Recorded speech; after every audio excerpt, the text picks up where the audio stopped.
Hello, hello, hello. This is your boy Irony Boxing coming through with yet another live. This one shall be a little bit different.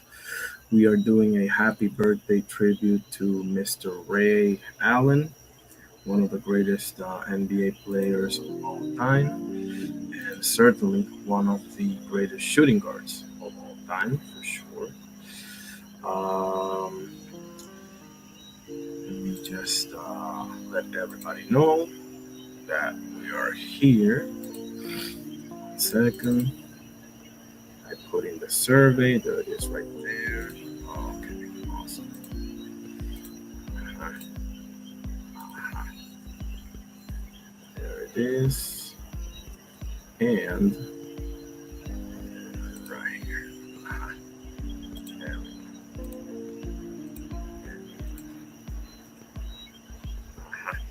Okay, everybody's notified. First and foremost, God bless you all. I hope you're all having a great day, afternoon, evening, whatever the case may be. Mhm. Um, we are here on a beautiful Wednesday, July 22nd of 2026. And we're going to start it properly, as always, and that is with the Lord's Prayer. In the name of the Father, Son, Holy Spirit. Our Father who art in heaven, hallowed be thy name. Thy kingdom come, thy will be done on earth as it is in heaven. Give us this day our daily bread, and forgive us our trespasses as we forgive those who trespass against us. And lead us not into temptation, but deliver us from evil. For thine is the kingdom and the power and the glory forever and ever. Amen. In the Father, Son, Holy Spirit. Thank you, God, for everything. All right, let's get going, shall we? Let's get going with Mr. Ray Allen. I have a survey going. Which is your favorite out of these shooting guards?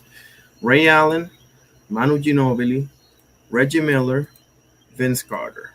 Which one is your favorite out of those four shooting guards? I think it's pretty tough to say. Feel free to say that you're biased. Because you like certain team and that's your guy or whatever the case may be. Let me put this thing on the X or Twitter, whatever the case may be. Who's your man? This is so whack. This okay, well, whatever. There we go. Okay, there it is on X. Let me put up the link as well, and we'll get going. We will get going. Because we're gonna talk about his draft class. We're gonna talk about so many things. Did I post the link there? Okay, there it is. Yep.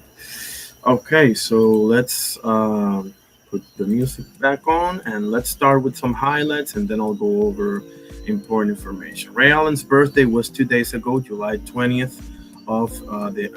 He turns 51 years old. Okay. Lower the volume here just a bit. Okay, awesome. All right, let's share screen and let's get to the good stuff. Let's get to the good stuff. There we go. All are welcome to join at any moment. And listen, we can talk boxing. We can talk, we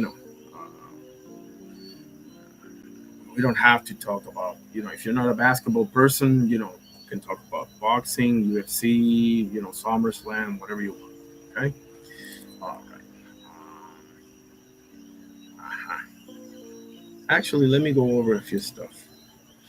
Okay. Ray Allen's career resume: 10-time All-Star, 2-time All-NBA team, 2-time NBA champion with the Celtics in '08 and with Miami. Scored 24,505 points in his career, 5,272 rebounds, 4,361 assists, 3 points made, his third all time, second only behind Steph. And who's the other one? Shit, I had that right over here. That's okay, I can look for it. Reggie Miller, of course. Yeah. Reggie Miller is the second, and Ray Allen is number 3. Okay. 2,973 3-pointers made all time. God damn, golly.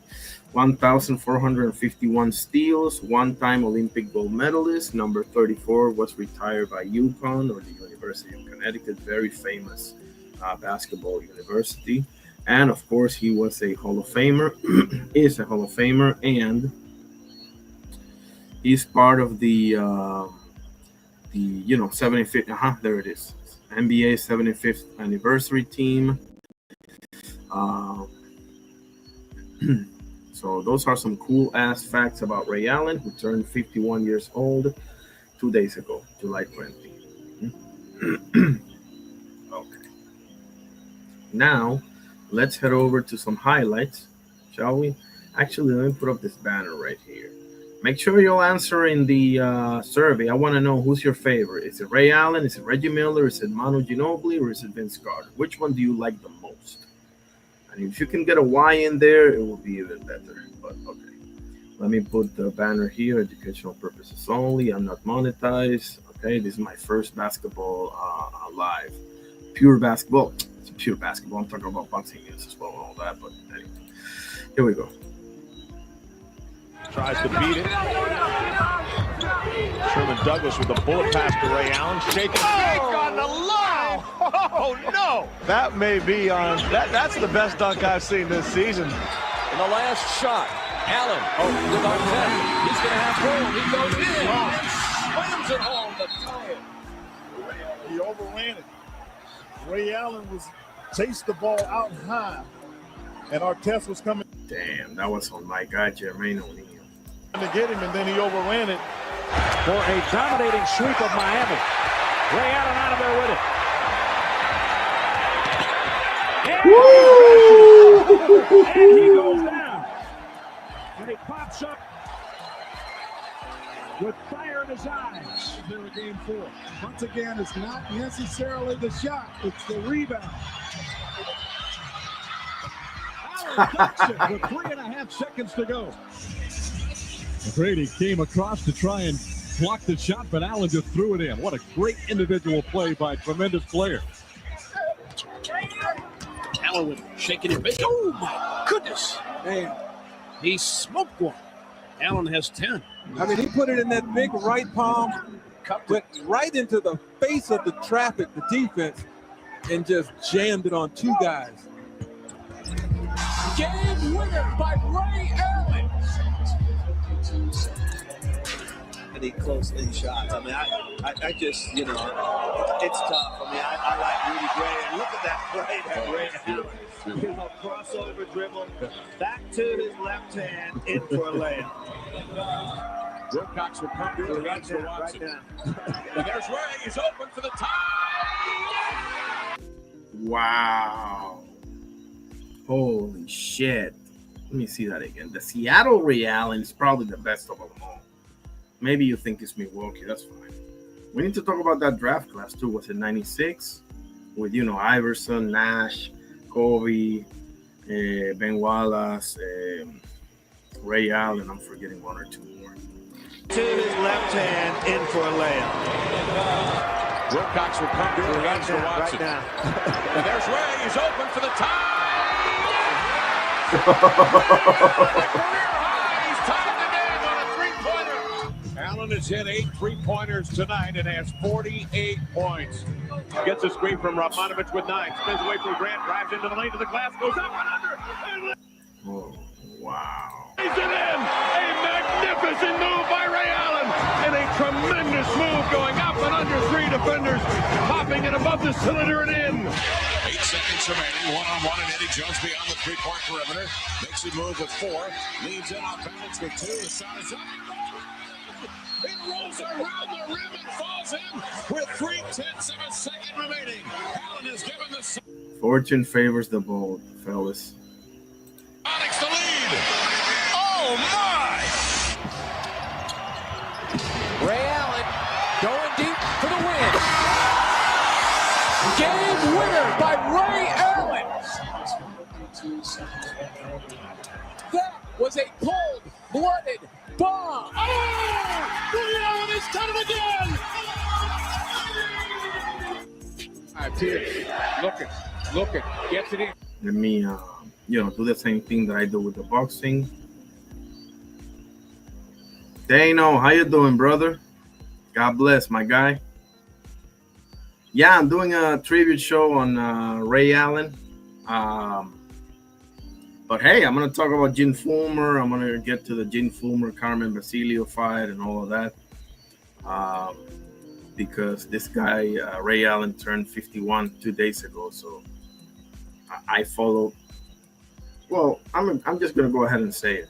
I followed his entire career. So I was a basketball hardcore from, let's say, 1995, 4, all the way up to the mid to late 2010s. So a good, 20 years at least. So it's more than that. I'm just putting it that way. But God bless you, bro. And I hope everything is good with you. Michael Spink's birthday today as well. I'm going to cover him tomorrow if I go live or Thursday. And I'm going to get to current events in boxing and everything. So definitely great to see you here, my guy. I don't think, did you voted on the survey yesterday, Dano? Did you vote it? Because I had a question of who's your favorite super middleweight from the UK. And it is Joe Calzaghe, Carl Froch, Chris Eubank Sr., or Nigel Benn. Let me know what you think. Who's your guy out of those 4? Ray Allen for the game. Knocks it down. 2.6. Gasol got a piece of it. Back out to Allen for 3. Puts it in. Well, that's an NBA Finals record. Most threes in a Finals game. His 8th. Rondo sets it up. Here's Allen with a deep 3. Yes! 2,561. And that is the NBA record. So Ray Allen has etched his name. Oh, yeah, that's when he passed Reggie, I think, or something like that. In NBA history by passing our own Reggie Miller. And letting him go to work. Rose is on Rondo. Allen over Noah. Oh! Ray Allen has done it again! Pass deflected by Eddie House. Kicked off by Pierce. Ray Allen for the game.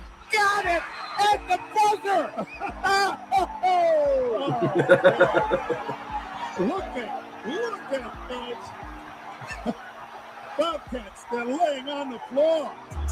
And Ray Allen. Nah, I don't want to watch Miami. No, sorry. I appreciate that. Yeah, see? That's why you're my brother, man. Exactly. Easy. It's Calzaghe. But hey, the most votes went to Carl Froch. Carl Froch had 4 or 5 votes. Calzaghe had 2 or 3, and Eubank and Ben had 1 each. I wanted to see that. I didn't want anybody to go without votes because I think all 4 of them are pretty great. Yeah. Let's see. Most 1996 draft class NBA, right? There it is. So the 1996 draft class had Allen Iverson, Kobe Bryant, who went way later, Charlotte, 13. Traded to the Lakers. That went well for them. That's the one. Stephon Marbury, Ray Allen, Steve Nash, and Ben Wallace. So is this the best draft class of all time? I still say it's 84, but maybe 2003, and there's another one that I forget about. See? Hakeem Olajuwon, Sam Bowie because of injuries, what are you going to do? Michael Jordan, Charles Barkley, John Stockton. Come on, bro. What are we talking about here? The greatest player of all time, the best center of all time, and the best point guard of all time. and one of the best and top 5 power forwards of all time. Come on, enough said. Um, yeah, definitely is. Definitely is. Absolutely. I gotta get to reading his book, man. I'm still on Hagler, and I started Marciano. I started Rocky Marciano. What, a week ago or something? The Rock of His Times. So after those two, I'm gonna get to Calzaghe and Larry Holmes, and I'm gonna leave Muhammad Ali for the end because, I mean, whatever. I don't know. I'm just saying this right now. Maybe I altered the orders, but those are my 5 books right now on boxing. But the library is about to get bigger, buddy. Trust and believe. Um, what is Joe Calzaghe's best win in your opinion, Dana? I think it is Bernard Hopkins, but I am tempted to say Jeff Lacey or actually maybe Robin Reed, but I think he should have been disqualified on round 1, you know. And Mikael Kessler is another great win of his. I mean, maybe Eubank is another. I don't know. It's debatable. Richie Waddle is a good win. I mean, I don't know. It's interesting, though. Ray Allen breaks down what's wrong with modern basketball. Let's see what the man has to say. When you look at today's game, obviously, when you played, I feel like there was a level of art in the game of basketball. And now, my opinion is that a lot of guys just settle to shoot threes. Mm-hmm. So when you look at the game, do you look at it for the evolution and say, oh, that's just where we're at right now? Or you're like, no, a lot of the guys have lost the art of what basketball should actually look like? So when you're young and you're coming to the game, everybody's running the motion offense and you're setting screens and backdoor cuts and you're making 4 and 5 passes and you get to see it becomes a machine. Mm-hmm. You see how a team works, and it's so. Let me, I can't play the whole thing off the bat because I may get shut down. This was posted 2 days ago. So let me let me see if anybody has chimed in on the survey. I love it. 2 votes, 1 for Manu, 1 for Ray Allen on the laptop. I haven't put the. Oh shoot! I haven't put the. Yeah, man, I should read more, man. I slack off sometimes, but I get on my reading rampages too, you know. So yeah, it's like 100 or 0. So I definitely gotta fix that, you know. The thing is that the Roy win, yeah, he got dropped in the first round, but he retired right after that, and Roy went on just a losing streak. I mean, that's not his fault. But I mean, Omar Sheikh has a pretty good win, but it doesn't compare to Mikael Kessler or even Robin Reed, you know, because Robin Reed and Joe Calzaghe don't get along to this day. Yeah, he has a thing with Carl Frosch, but it's mainly, you dog me, he dug, whatever. But Robin Reed is deeper than that, you know. So I give him B-Hop more than I give him Roy, even though people hold Roy in a higher regard than B-Hop. But because B-Hop was coming off of the Trinidad win, if I'm not mistaken. So B-Hop was riding in all cylinders, you know. Lacey was his best performance, without a shadow of a doubt, you know. Kessler was undefeated, and Kessler is the man that Carl Froch said that he was his toughest opponent ever.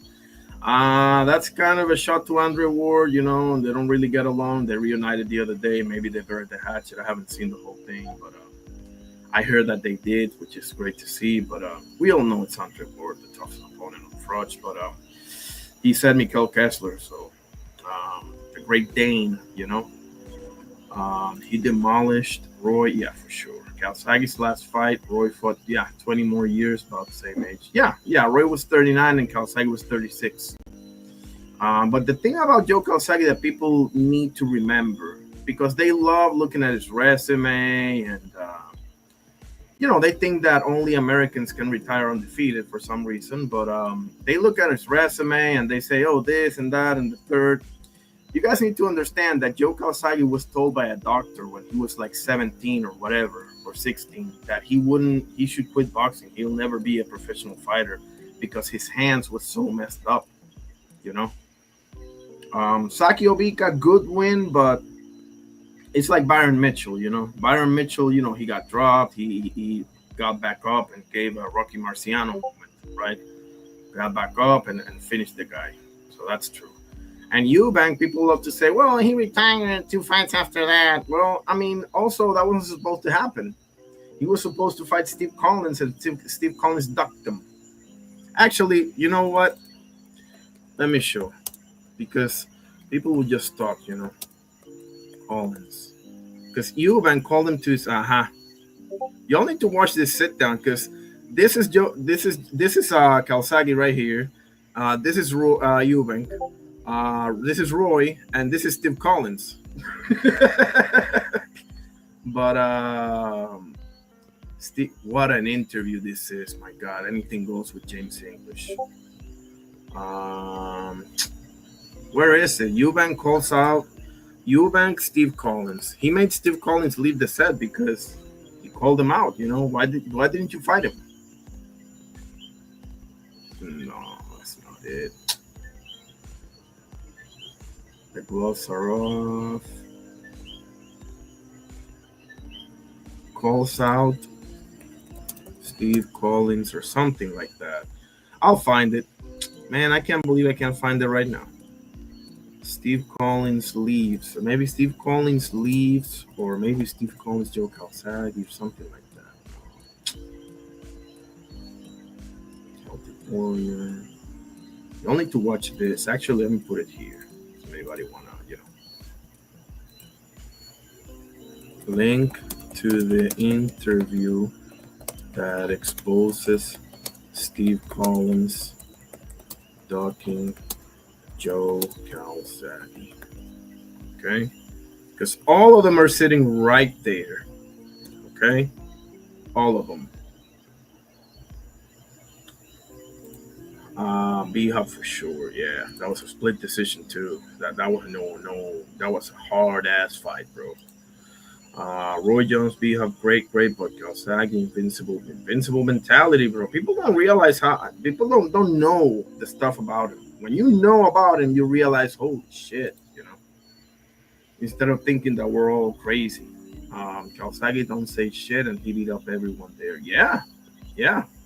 The only time he said shit is when B-Hop went, I'll never let a white boy beat me, and he told him, if you fight me, you will lose, bro. And he fought him, and he lost.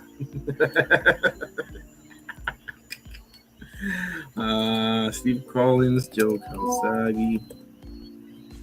Come on, this is horseshit, man. I'm telling you, I saw this with my own 2 eyes. Okay.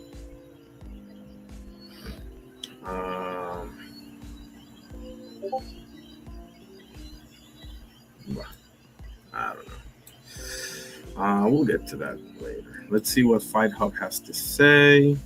Okay, we saw some stuff of Ray Allen. We may come back to it. Oh, let me put the link on the X.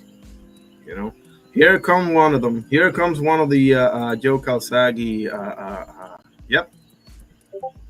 Who's your favorite super middleweight out of the UK, Oscar? Joe Calzaghe, Carl Froch, Eubank Sr., or Nigel Benn? Go ahead, spit it out. Yeah, Calzaghe, the guy that whooped Roy's ass and B-Hop's ass and Eubank's ass and Kessler's ass and Robin Reed's ass and Richie Woodall's ass and Byron Mitchell's ass and, you know, that guy.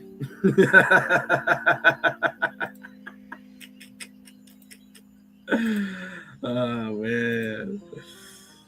Does he have the best resume of all time? No, but neither does Bud Crawford. But that doesn't seem to bother you guys. Let's see. Let me put the link on the. Oh, and by the way, don't say this out loud, but neither does Andre Ward. But that doesn't seem to bother you guys either. Don't say this out loud. Link to pull up.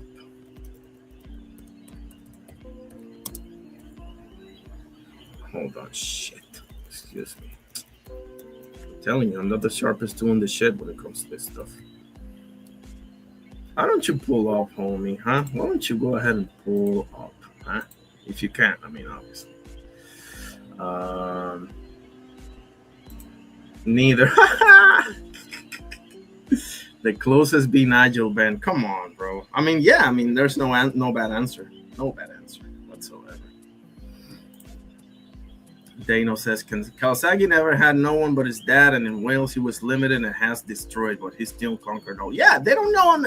They don't know that, Dano. They don't know that. You gotta understand something, Dano. The American way of analyzing something is to go over the headlines and not even dip an inch of your toe into the pool. They just go over the headlines. They say 46-0. You know, Roy was past his prime. Bija was past his prime. You know, because Canelo was not past his prime when he fought Bud Crawford, right? He wasn't past his prime. No. That was, you know, that didn't happen. No, of course not. And Miguel Castro, who is that? Who is that? Is the guy that Carl Froch said was his toughest opponent in his career. That's who's that. You know, I'm sorry, but the rest of the world does exist, you know. Newsflash for my American brothers and sisters. The rest of the world does exist, you know, whether you like it or not. Oh, I'm ready today, bro. I'm ready. Slide counter, how you doing, bro? How you doing, brother? Always great to see you, my brother. That's my guy right there. Real wrestling heads in the house. What else we have? No one wanted a piece of Kawasaki. He was dangerous, glow of invincibility, like no fighter in history. You know, another thing that they love to blame that on him about Carl Froch, right? Okay, let me show you Frank Warren.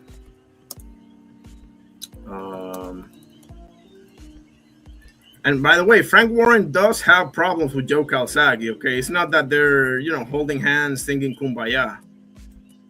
He didn't want to fight Joe Kawasaki. He did not want to fight him. And I'll tell you... Well, he'll dispute that emphatically. He can dispute it to the cows. What did he come to meet me for then? I don't know. Maybe you thought you was going to make the fight for him. I did try to make a fight for him. I wanted to make that fight. He didn't want to fight Joe. Is he going to move up to light heavyweight? When's he moving up to light heavyweight? I said, what are you worried about that for? Fight him now. He's not like him. And that is the truth of it. And I've got to tell you, he's one fighter who doesn't like any fighters. He always does is slag everyone. He was so jealous of Amir Khan. He fought in Nottingham. I remember this. It's one reason he don't like me. I know that. He fought in Nottingham. So I said to him, look, and they, I don't know what gate they did there, like 3,000-4,000 people in this arena. So we said, I want to take Amir up there. We took him up there and sold the whole place out. And he had a 6-round fight, Amir. Look how happy you are with that. I just find it was fun. He didn't want to fight Joe Kawasaki. I'm sorry, say that again, Frank. He didn't want to fight Joe Kawasaki. I mean, I'm sorry. You know, I hate to be the asshole. You know, I hate to be the asshole that says it. But, you know. Kawasaki was... They always miss that part, don't they? They know, like, they love to say that Roy and Bija were past his prime, but they missed the part that the other guy was past his prime too, you know. I don't know what's wrong with them, you know, like they always conveniently leave that part out, you know. They make it seem like Joe, like you know, Bija was whatever he was. I think he was 40 or whatever. We all know like that he aged like fine wine, so that really doesn't matter when it comes to Bija, but it does when it comes to Roy Jones Jr. Fair enough. Roy Jones Jr. was 39, but they don't tell you that Joe was 36. They don't tell you that. Like, they make it seem like Joe was, you know, 18 when he fought him, you know? Bro, there was more age difference between Canelo and Triple G than in Joe and Roy Jones Jr. I bet you they don't tell you that shit, do they? Kawasaki and Roy Jones age. 3 years difference, right? 3 years difference, right? Roy's 57 right now. Kawasaki's 54 right now. Okay, 3 years difference. 3, 1, 2, 3, right? Okay. Canelo and Triple G age. I mean, is it me? Is it me, or is that an 8-year difference? Maybe I need a new set of glasses, you know. Maybe I need a new set of glasses. Maybe I do, you know. Maybe I do. But that's an 8-year difference. And I mean, I'm not the sharpest tool in the shed when it comes to mathematics. But last time I checked, 8 is more than 3. I'm not the sharpest tool in the shed, you know. But I think 8 is more than 3. I think 8 is more than 3, you know. Some of us know this shit, bro. Some of us know this shit. Spain showed that. All I have to say is he never fought any prime fighter and Super 6 tournament. Okay. And any prime fighter? Hold on. Was Mikkel Kessler in his prime or no? Hold on. This is gonna get real. This is gonna be a massacre right here. Hold on. Well, actually, no, it's Joe Calzagi's resume. The one I'm looking at. Any prime fighter, right? Any. By any, they mean the Americans, of course, because nobody else exists. Joe Calzagi. Okay. When he fought Mikkel Kessler, was Mikkel Kessler undefeated or am I daydreaming? Where is he? Oh, by the way, this guy he fought, his name is Juan Carlos Jimenez.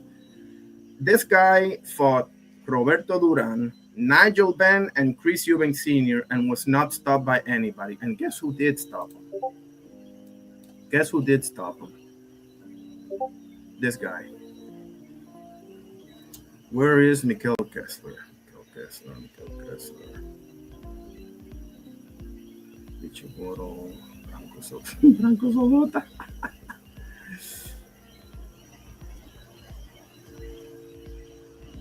Robin Reed, punk ass, bro. Split decision, my ass. Omar Sheikha with 1 loss. By the way, Roy fought him too, you know, before you say he was a nobody.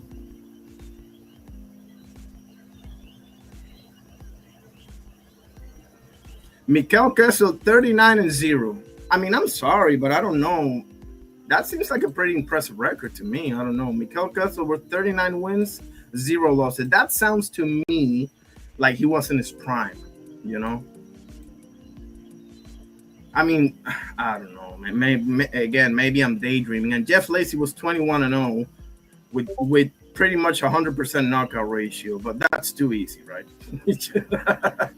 That's too easy.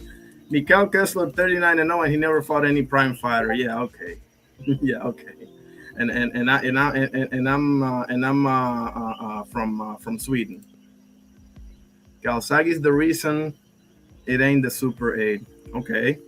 And Dano says, so you wanted him to fight until, you know, he got beaten. That's what. Oh, okay. I'm following your logic. Okay. Dano says, Calzagi walked into the ring like I'm the boss. I kill everyone. Yeah. The career that wasn't even supposed to happen, fellas. Like, they don't realize this stuff, bro. Like, the rest of the world don't play by your rules. You do realize this, right? I mean, god damn. Slide says, Calzagi totally proved a lot of people wrong, including myself and myself too, after totally dominating Jeff Lacy back in the day. Come on, bro. What are we talking about? What are we talking about? Here we go. Bro, B-Hub was 40, Roy was 39. Oh, okay. You didn't forget to mention Joe was 36. Okay, I appreciate that. And chose not to join the tournament. Same tournament it got created because he didn't want to. Okay, so what's the problem with that, bro? He had to retire. Why? Okay, why didn't Bud Crawford stay to fight Boot Tennis? Why didn't Bud Crawford stay to fight Osleis Iglesias at 168? Let's take that same logic and apply it to Bud Crawford. Pretty please? Can we do that? Why didn't Bud Crawford stay to fight Boot Tennis? Why didn't Bud Crawford stay to fight Benavides? Or Osleis Iglesias, or Hamza, or Munguia, or bro, Pacheco? Or why didn't he do that, bro? Like, it's only a problem with this guy, bro. Like they single him out as if nobody else did this shit, bro.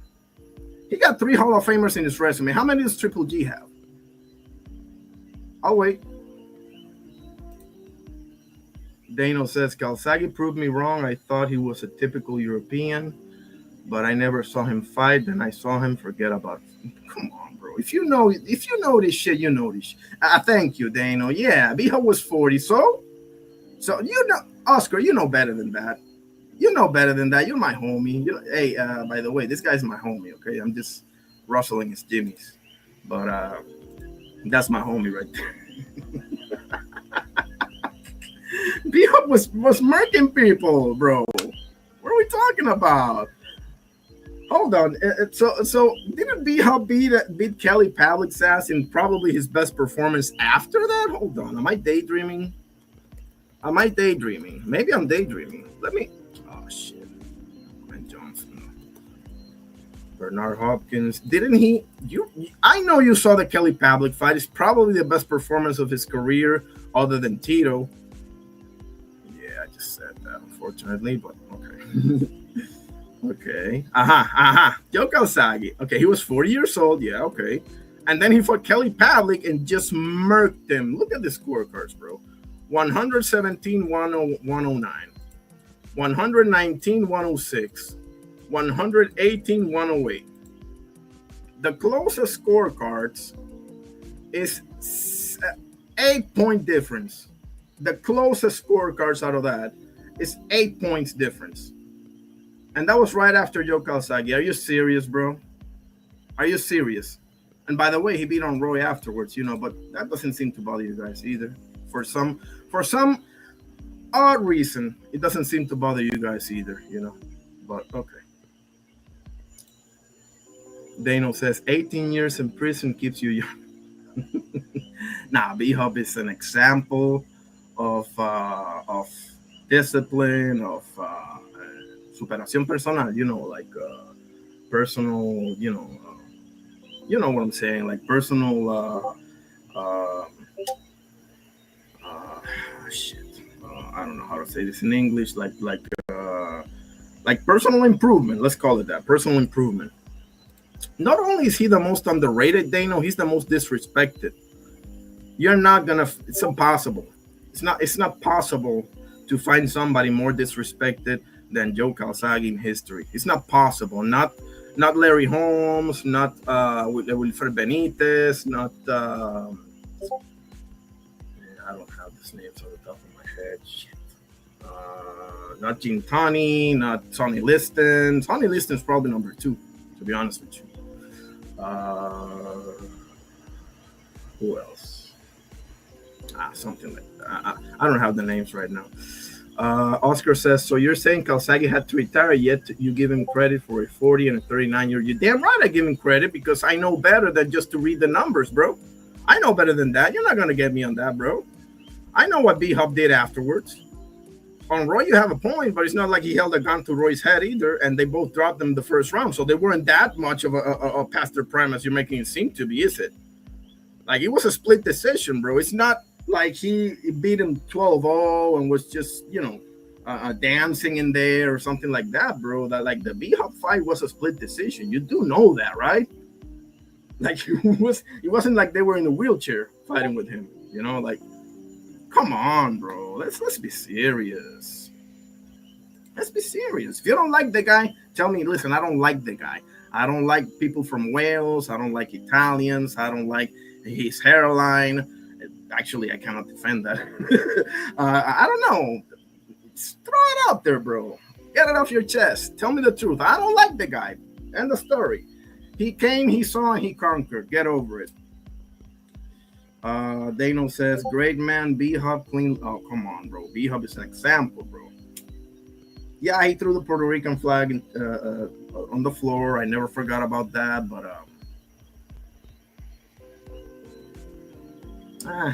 it is what it is, bro.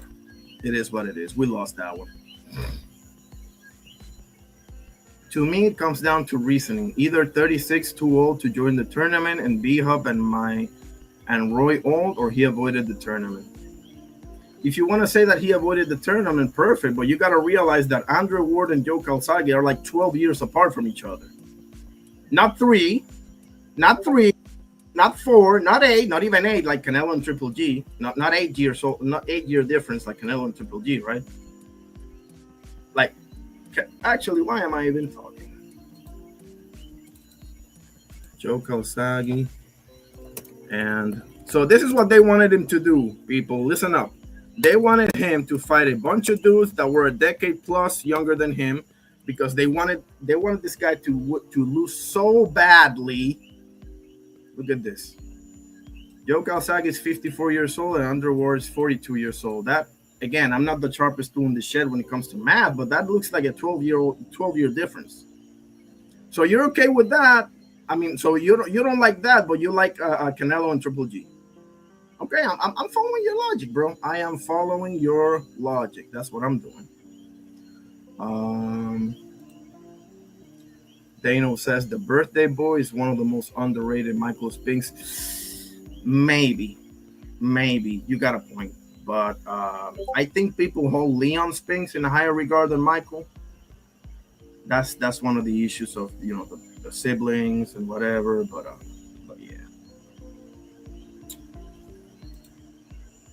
Oscar says Lennox was pretty disrespected. Yeah, but not nearly as much. Hagler, maybe you have a point there. The Hitman, the Tommy Hearns. Let me think. Because of the Iran Barkley thing, I mean, maybe. I gotta look into that. That's interesting. But Lennox, yes, he was disrespected and he was ducked by Riddick Bowe. That's no doubt about that, right? He threw the belt in the trash and this and that, but not nearly as much. He still has some wins over Tyson, over Shannon Briggs, who's probably his best performance, over Tyson, over Holyfield, over he spun the block on Hassan Rahman and Oliver McCall, and not nearly as much. Hagler, you do have a point because Hagler was not only disrespected, I mean, he was blatantly robbed, bro. Against Vito Altofermo 1, against Sugar Ray Leonard, if you ask me, against what's his name? They called a knockdown on him versus Roldan, which is a joke if you look at it. Anyway, but he was Lennox was pretty disrespected, and I spun the block on Lennox actually, and on Canelo too. I guess I don't know. Let's see. Dano says shouldn't have been split. Calzaghe beat B-Hop solid. Black American lady gave him. I mean, that was a close fight, bro. I don't know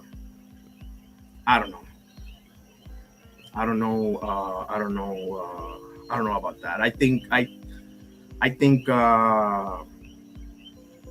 don't think it was unanimous. I can see a majority, but I'm okay with it being split because that was a fight. That was a tough fight to score, man. Tough fight to score, in my opinion. It was a chess match, man. It was a chess match. Dano says Arguello top underrated. Nah.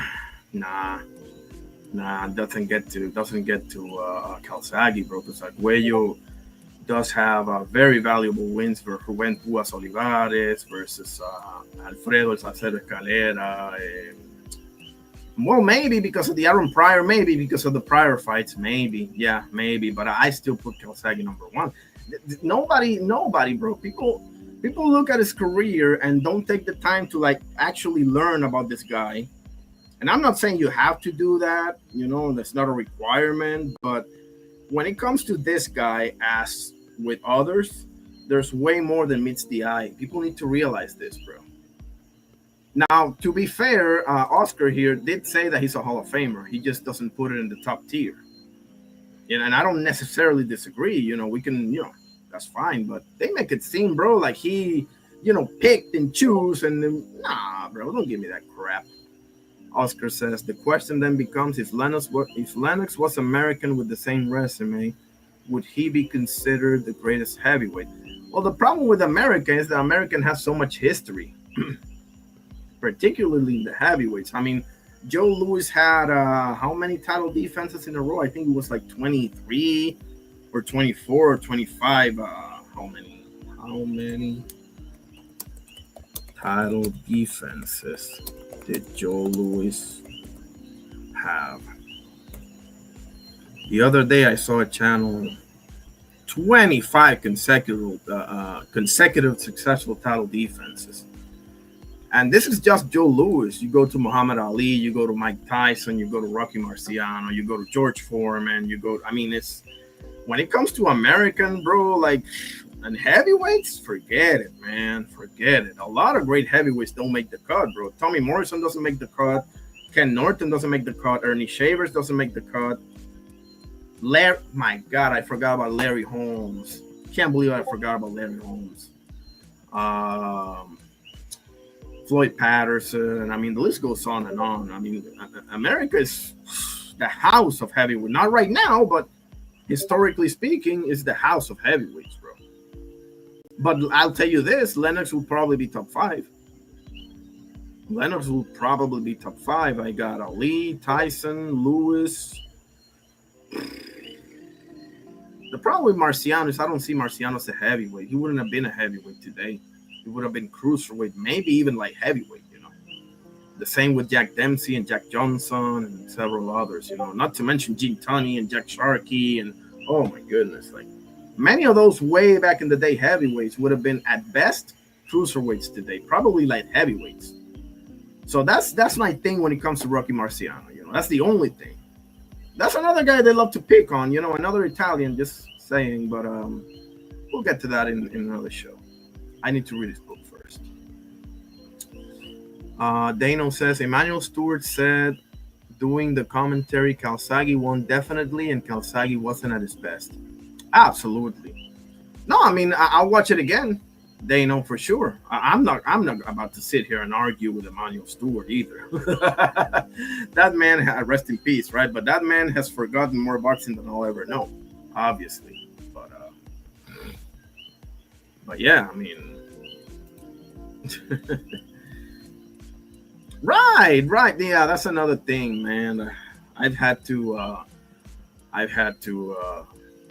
swallow that pill a couple of times with Mike Tyson because I love Tyson, man. Love him. But that's the truth, man. That's the truth. He never beat a prime great heavyweight ever because Michael Spinks wasn't really a heavyweight, and Frank Bruno was solid, but not one of the greats. And the same for Razor Ruddock, and the same for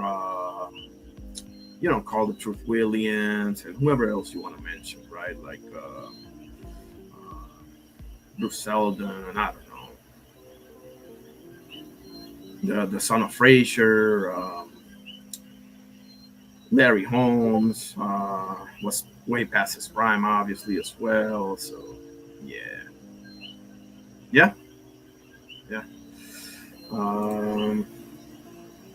Okay, what else we have? Oh, yeah, show some stuff about Ray. Did I put the link in the X? Let me take a look.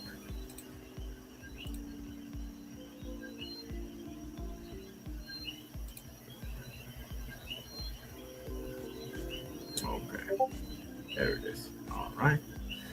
If anybody want to jump in, let me know because I am. Let's see. Dano says, I love Tyson as a person, so intelligent, the greatest boxing historian. Yeah, man. Listen, the thing with Tyson, bro, and a buddy of mine put me to task on this the other day, so I got to review my research. But the thing with Tyson is, as I've always said, he, the old man passed away, Cus D'Amato, and Don King took over, and it all went to shit from there, but went to prison and all that, so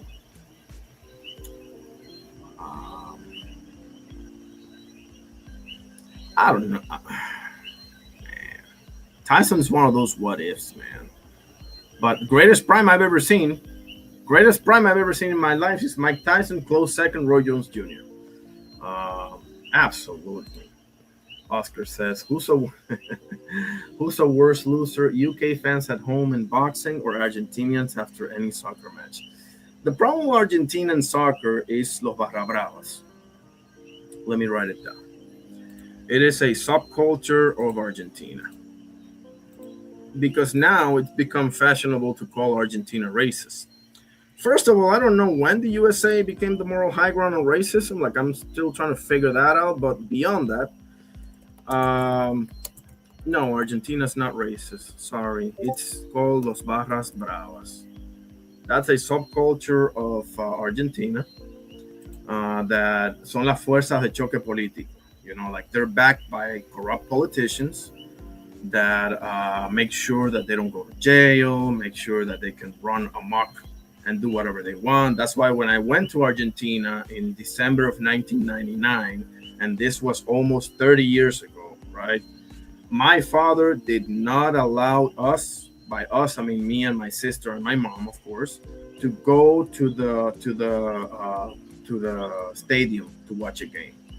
We wanted to. We were aching to go to the stadium to watch a soccer game. Whatever. His team is Racing Club de Avellaneda, but he was adamant in saying no because he knows what goes on over there. So, unfortunately, there is a subculture in Argentina which is called Los Barra Bravas. There's a million documentaries about them on YouTube.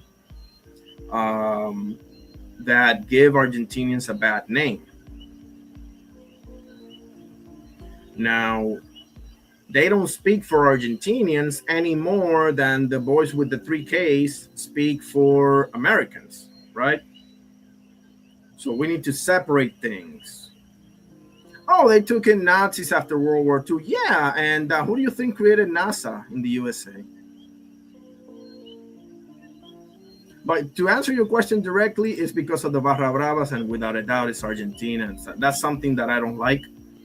They're my people, and I'll defend them to the end of time. But I also gotta call shit out when I see it, bro. We can talk about it. We can talk about it. I don't mind it because I know you're coming. I know you know football and everything, but you may or may not know Argentina as I know it. So I can shed some light to you, or we can meet on the Discord. Afterwards or whatever. Yeah, I've heard that before. Operation Paperclip. Yeah, I've heard that before. It's been a minute since I've seen any politics or military history videos. Actually, I gotta get to those. But yeah, I think Argentina is misunderstood. There's a huge colony of Cabo Verde over there. There's a huge, their history is not the best. Neither is the U.S. or the English, but we don't bring that up all the time. So. And no, their president does not speak for them any more than Trump speaks for you guys either. So every community, every country, every race, every religion, every whatever you want to put it, has their idiots and has their people that give them a bad name. That's cold hard fact of life, bro. Nationality, ethnicity, race, country, religion, political affiliation, whatever. No, nobody's safe. Nobody's safe from evil. So, but that's their name, Los Barra Bravas. So unfortunately, they will, start fights like they did with the Algerian fans. They will do shit like that, but they are not real Argentinians. No son argentinos de verdad. I said it. Okay. And if my father was here, he would tell you exactly the same thing. They're an embarrassment to the country. Because that's the truth. Now I need to show you guys something because just to drive the point home, Dano, make sure you stay tuned. Give me 1 minute. I'll be right back.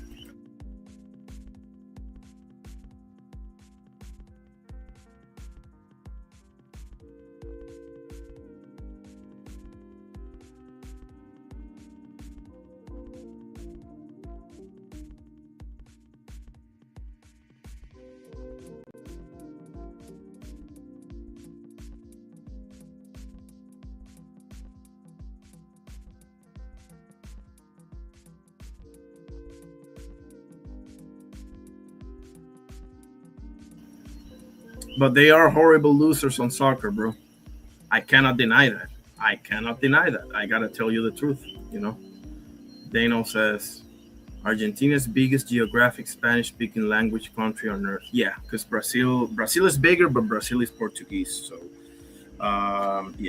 Colombia is huge. Venezuela is huge. Spain is pretty big, but yeah. Yeah, no doubt. Let me see if I can show my camera, or maybe I gotta leave and then come back. But I gotta cam up and show you guys something. This is very important. Give me 1 second. 1 second. Remove.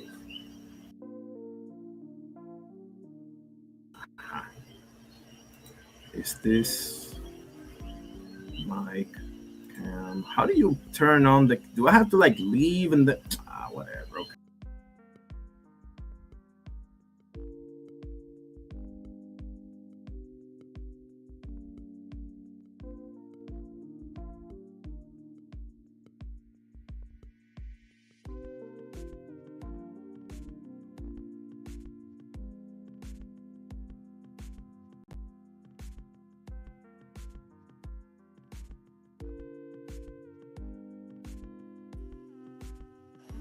Okay.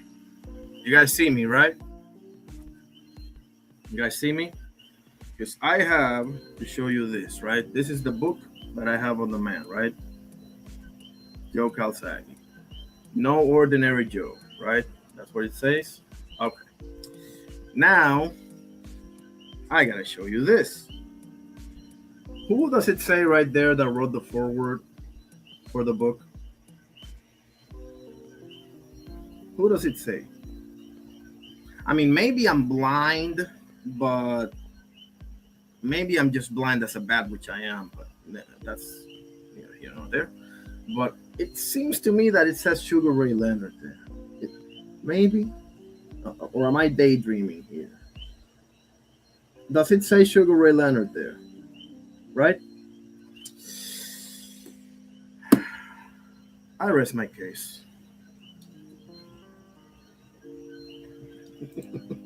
I mean, I ain't gotta say shit else, do I? I don't have to say shit else.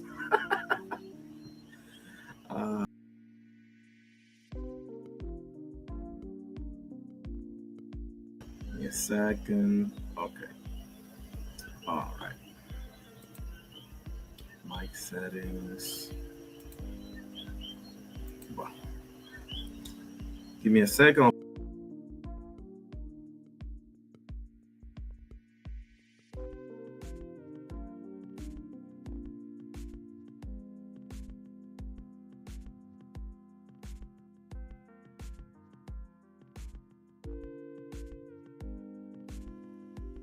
So, with that being said, I hope, even though I'm not holding my breath, I hope we can, put this one to bed. So yeah, I thought about doing something different today. Maybe, a show about Ray Allen. I show some highlights and everything, but I don't follow basketball as I used to. So. Let me pull up some.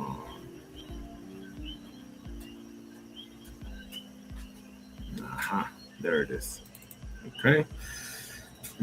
So if anybody want to pull up, let me put the link. I'll give it 10-15 minutes. Dano, let me know if you ever want to pull up, or if you want to. I don't know if you use the Discord, Dano. Let me know if you use the Discord. I can hook you up. We don't have to be on a live or anything. We can just chat it up over there. Oscar and I have done it before and everything. So, yeah. Let me see the surveys, and the same for Slide, my brother Slide as well. Same message for him. If you don't want to, or maybe you're content doing it like this, that's perfectly fine. So we got 5 votes, 2 for Ray Allen, 2 for Reggie Miller, 1 for Manu Ginobili. I love it. Absolutely love it.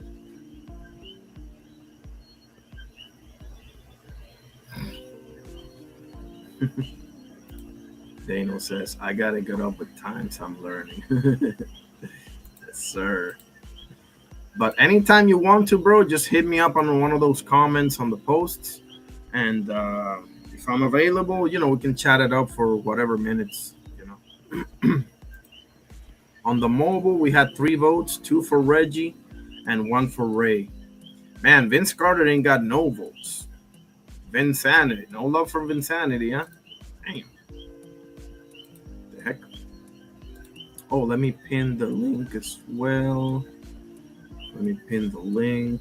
Forgot about that. I'm trying to connect my Facebook and my Instagram on the live too, but I don't know what the heck. I don't know what the heck is going on. Aha. There it is. Okay. The link is pinned. If anybody want to pull up, let me know. There it is. So you know what? I'll read some of Joe Calzaghe. Why not? Right? Let's read the foreword, shall we? Let's read the foreword. Let's do this. Okay. Oscar, I hope you're listening. Foreword by Sugar Ray Leonard. Let me say that again. Maybe he didn't hear me. Foreword by Sugar Ray Leonard. Okay. All right. Okay. So I'm reading the book. Absolutely, Dano. God bless you, my guy. Always great to see you. You already know. Tomorrow I may not be live. We'll see. And if I go, it's going to be late at night. But I'm pondering doing morning shows too. So we'll see about that. Maybe tomorrow because I got to work late tomorrow. So God bless you, my guy. I'll pray for you for sure. Friends don't always make the best judges. I remember sitting ringside at Caesar's Palace in Las Vegas with Michael J. Fox for Marvin Hagler's fight against John the Beast Mugabe. Marvin was a guy that I watched religiously. I knew he'd fought two tough fights against Tommy Hearns and Roberto Duran, and I knew he was getting older. Then against Mugabe, I could see that the fights were taking their toll. He beat Mugabe, but he was slowing down. I turned to Michael. We were drinking a few beers, and I told him, I can beat this guy. Michael looked at me like I was crazy. Ray, he said, have another beer. The rest is history. Okay. Exactly 20 years later, I was in Eddie Murphy's home in Los Angeles to watch Joe Calzaghe fight Jeff Lacey. Eddie follows the fights, and like Michael, he's a great actor, but he should stick to acting. Lacey got in the ring. Eddie took one look at his big barrel chest, his muscular torso and six-pack, and announced with a huge grin, man, this Calzaghe guy, he has no chance. Who said that? Yeah. Oh, Eddie Murphy, okay. In fairness to Eddie, he wasn't alone in picking Lacey. I had never seen Joe fight before. Of course, I'd learned about him, but the way the fight was built in the United States, he was the opponent and Jeff Lacey was the superstar. You heard that, right? I must have watched Lacey in half a dozen or more of his fights, and I could see why he generated excitement. He could punch, and some people, commentators in the business, were comparing him to a young Mike Tyson. He was going through opponents with blazing speed, pure destruction. Not having seen Joe, not knowing him, I figured that Lacey's manager and promoter had set up their hot young property to look good against an aging 33-year-old fighter with a good record, as is frequently the case. So it wasn't just Eddie Murphy, he says. I figured Lacey would win too. Within 2 rounds, however, I was a Joe Calzaghe supporter.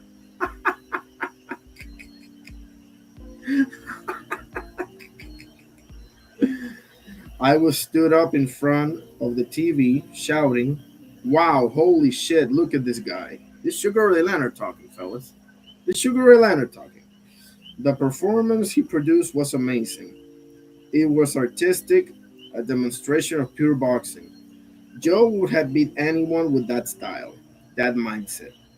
What he performed was a boxing clinic, masterful. I'm a fan too, and it gives me enormous pleasure to see my peers succeed, especially in a way that is awe-inspiring. This was Joe's great accomplishment, to reach that level, to scale that peak. We met for the first time in a London hotel 2 days after he fought Sakio Bika. This was his second title bout of 2006 and a completely different kind of fight, which I was able to view while in Britain and Ireland on a speaking tour. I had the same type of fight against Duran the first time we met. I'll never forget, he had eyes like Charles Manson. Holy shit, the serial killer. He was one scary looking man, and psychologically, he got to me. He took me out of my game, and I found myself fighting a different kind of fight, toe to toe, mano a mano with the hands of stone. It wasn't the brightest decision I ever made. My cornerman tried frantically to get me to box, but I was like a racehorse with the blinkers on. I fought Duran in a way I thought I could beat him, and even though I lost the decision after 15 rounds, I gained a different kind of respect for engaging this man in such a tough physical battle. Almost a street fight. That's true. I remember that fight vividly. That's Leonard Duran won. We fought 3 times in total. The second time I humiliated him and he quit. Yeah, the no mas. The third time I had 60 stitches after the fight, 20 inside my mouth. So Joe coming out against Pika with only 6 stitches around his eye did pretty well. What he was made of was what he was made to do, and what I did against Duran was show his versatility and his resilience. Against Lacey, we saw Joe at his consummate best, displaying his all-around boxing skills. Bika brought out the fighter in him as Duran did to me. But years from now, people will remember the Lacey fight long after Bika has been forgotten. I really admire Joe for being the fighter he is, but as we sat down and talked, I quickly realized that he was a very appealing personality. The reason people celebrate my career and look up to me is down to the way I was brought up by my parents. They always told me to respect people. You give respect, you see respect. Joe has the same values. He's a humble guy. Yeah, that's another thing they don't like about him. He's humble, fortunately. And this is why we hit it off so well. We talked like we were brothers, and I'm glad we had that time together because now I admire the person he is also, and I'm honored to have been asked to write this forward to his life story. With his looks, his humility, his natural charm, and his ability, he has the potential to become larger than life in the American sports market. And I'd really like to see him do this. The top fighters around his weight, Jermaine Taylor, Winky Wright, even Bernard Hopkins, Joe beats them all if he fights the way he fought against Lacey. I keep coming back to that fight because in those 12 rounds, Joe made such an impact. We need that. We need those moments. We need action that lingers in the memory, be it Muhammad Ali coming off the ropes against George Foreman to knock him out, or Hearns knocking out Duran, or Sugar Ray climbing off the canvas to win against Donny Lalonde. That was an unbelievable performance. I won the WBC Super Middleweight title that night, which kind of gets me thinking about how today's Super Middleweight King might have done against me. I'll go to my grave believing I could have beaten Mike Tyson. So Joe and me, even Eddie Murphy and Michael J. Fox could tell you the winner of that mythical matchup. Right, guys? Oh, man. You know what? Screw everything else. I'm reading this book now. Because I have to do this. I have to do a show about Joe Calzaghe. As a matter of fact,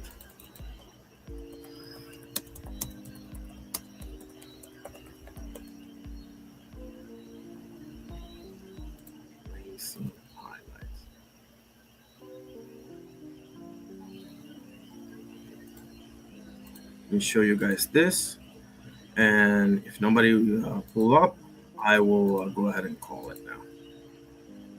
But let me first show you guys this. And I bet you people talking shit about Kawasaki haven't seen 5 of his fights. I bet you that, guys. I'm willing to bet on that. I don't even gamble. But I'm willing to bet that people talking shit about Kawasaki haven't seen 5 of his fights. You want recommendation? Okay, Jeff Lacey, Bernard Hopkins, Mikkel Kessler, Robin Reed, and you can watch the Eubank fight. Excuse me. There we go. American Jeff Lacey, who was Calzaghe would face American Jeff Lacey, who was undefeated at 21-0 in a super middleweight world title unification match. Calzaghe would come to fight. In the 12th and final round, Lacey would nearly become another victim of Calzaghe's crushing punches when Calzaghe connected with a huge uppercut that froze Lacey and sent him to the canvas. Calzaghe would face American Jeff Lacey, who was undefeated at 21-0.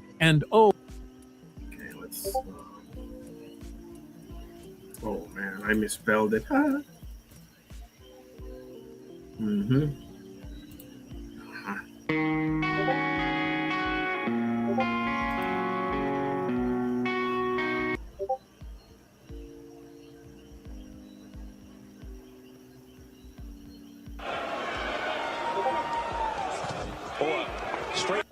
He hit him. Right hand there by Jeff Lacey, and immediately Calzaghe inside tying him up. That's a heavy right to the midsection by Jeff Lacey. Is doing it here in the first round. Remember, though, as you pointed out, Lacey's been here before. There's a right hand. Joe Calzaghe gets in and stuns Lacey. Nice right hand. He can't punch shit. I know he can't punch shit, right?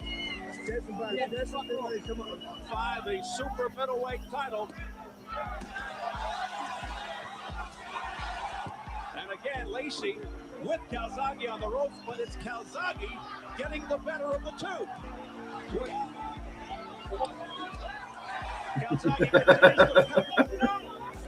There's a straight left that gets through the guard of Lacey. Then a combination by Calzaghe. They wanted a 22-foot ring, Calzaghe's people. Calzaghe all over. And a beautiful jab followed up by a straight left by Calzaghe, and the combination, everything landing. Come on, bro. Come on, bro. No, Lacey not active on the inside. I mean, that's what we've come to here. Another flurry by Joe. Look at that. Did you hear that? Bro, for God's sakes.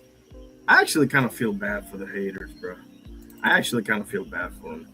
What was Jeff Lacey boxing record when he fought Joe Calzaghe? Get ready to fall on your ASS. 21-0 with 17 knockouts. I mean, it's getting embarrassing at this point. I cannot lie. Issues. Can Lacey come back? Now there was an excellent jab from Lacey. And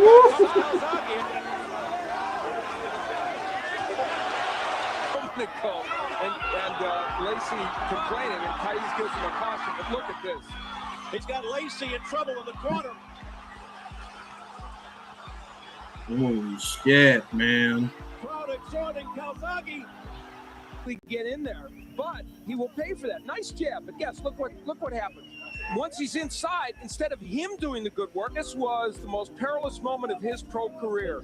Joe Calzaghe gets him in the corner, lands a couple of terrific straight left hands.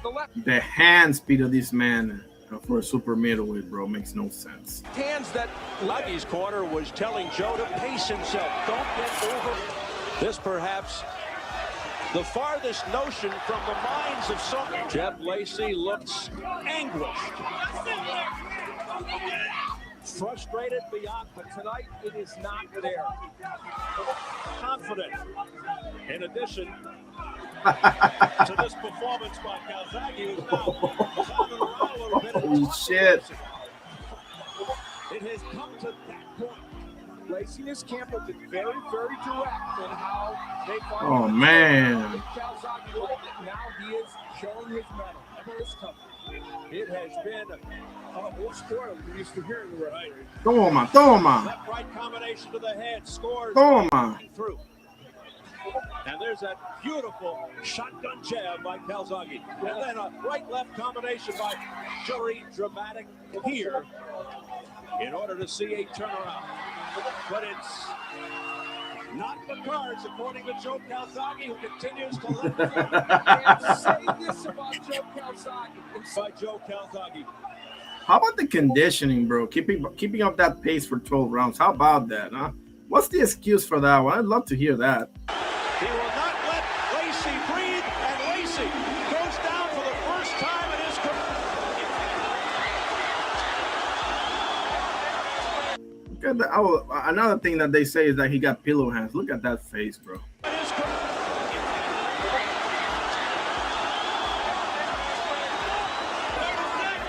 So if you got 32 knockouts, you're pillow hands, fellas. You heard it here first. 20 seconds to go, and Calzaghe 107, all three in favor of the winner, and now the Fuck out of here. Get the fuck out of here. Jeff Lacey. Let me see if I can find this. Reunited, He's flown across the Atlantic to fight Tony Oki in Bristol on Saturday, but for Jeff Lacey, this meeting with Joe Calzaghe was just as important. 10 years on from their super middleweight world title unification fight, the two warriors met in Joe's hometown of Newbridge, South Wales, to talk about their epic battle.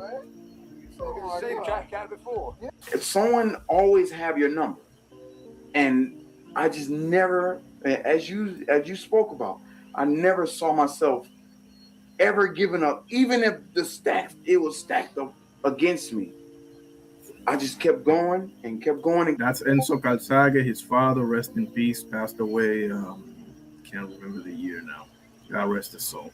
One of the best father-son duo of all time, but they'll never tell you that, of course. Kept going forward, and I was thinking eventually, you gotta slow down. You have to slow down. But you didn't.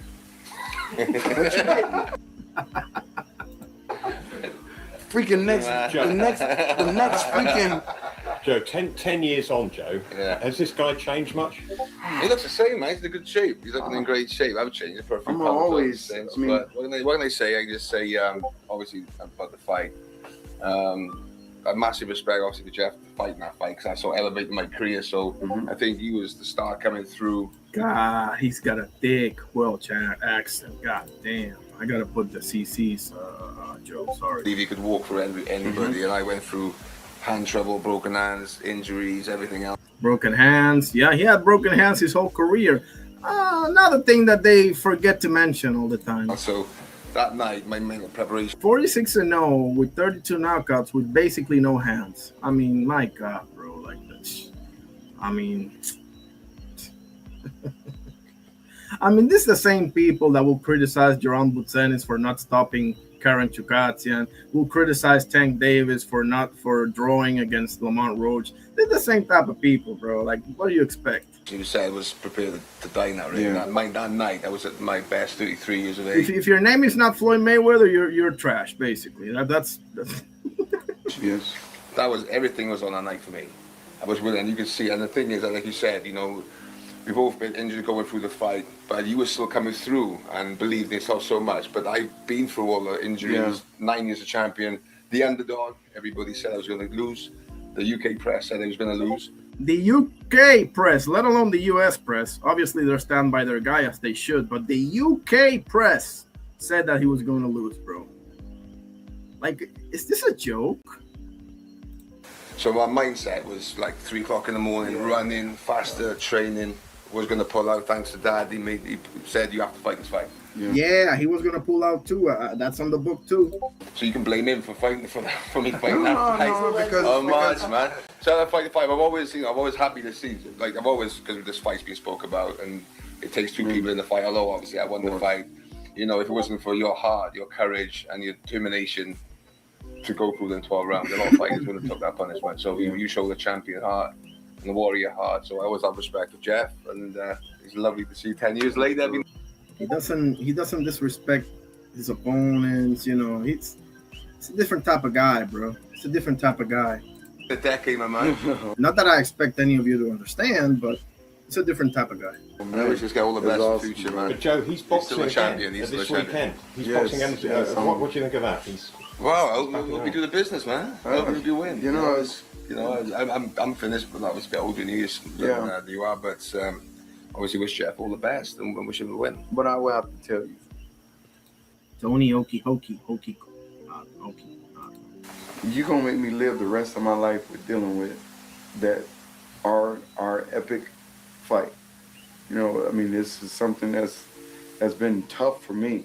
You know, because the more I'm still active in the boxing world, your name always shows up. Your name always comes up. I mean, especially when I'm here in your neck of the woods. That's why y'all don't have a heavyweight right now, because who's gonna want to do this the way y'all treat your own fighters? Who will want to box? Seriously, seeing how you guys treat your fighters, like I don't fucking blame them. I would go play basketball or some shit. I'm getting ready to fight Tony Oki on Saturday night, and shit, your name always comes up. You know, I mean, you did a awesome job in your career, but I wanted to be the one that's going to give you that one and take that 0 away, and that's the reason why my effort and my go forwardness never quit in that ring. I mean,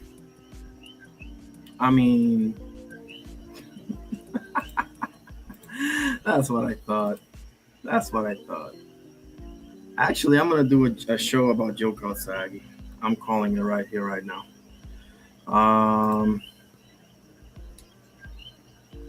Okay. So there's the link. If anybody want to pull up, I am ready. Any takers? Anybody want to talk about Ray Allen, basketball, boxing, the weekend fights, Errol Spence? Let me show you this breakdown of the fight over in Uzbekistan that's happening. Hopefully,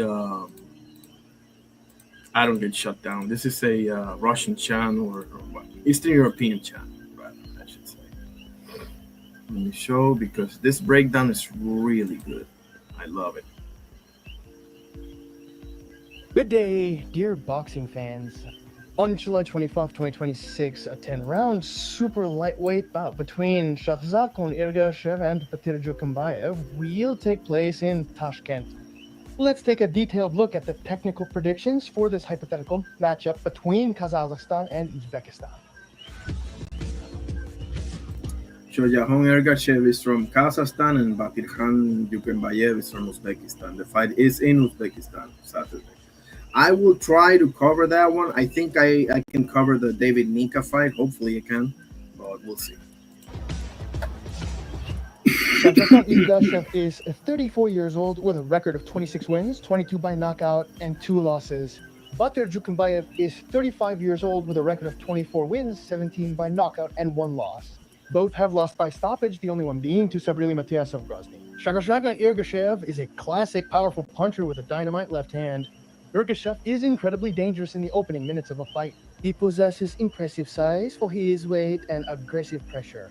Batir Jukambayev is a more skilled, fast-paced, and mentally stable boxer with an excellent amateur background. After his loss to Matias, Batir reeled off a 6-fight winning streak, proving he knows how to correct his mistakes. To thoroughly analyze this southpaw clash, it's important to break down the factors that could allow each fighter to claim victory. Both boxers have come through the rigors of professional boxing, but their styles are radically different. Yes. Shahzad Ergashev's strengths. Ergashev is one of the most intimidating and spectacular punchers in the junior welterweight division. His main assets in the ring are his deadly knockout power. Ergashev is more of an outside fighter. He was piecing Subriel up, bro, in the first rounds, but Subriel got to him afterwards. Main weapon, his left hand, his crosses, and his overhands are devastating. If he lands a solid punch, Actually, give me a second. Let me show the. Actually, let me take a look at the survey. Second. 1 second.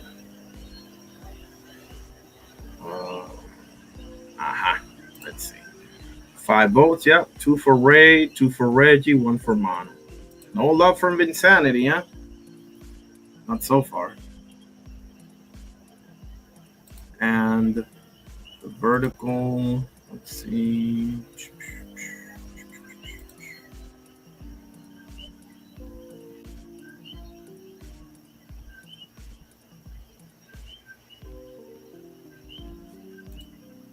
Three votes, 1 for Ray, 2 for Reggie. Man, Insanity. I mean, it's a tough group of names. There ain't no wrong answer whatsoever. Okay, let's keep going. This is the breakdown of Oscar Collazo. Okay, yeah, I'm watching an interview of Oscar Collazo.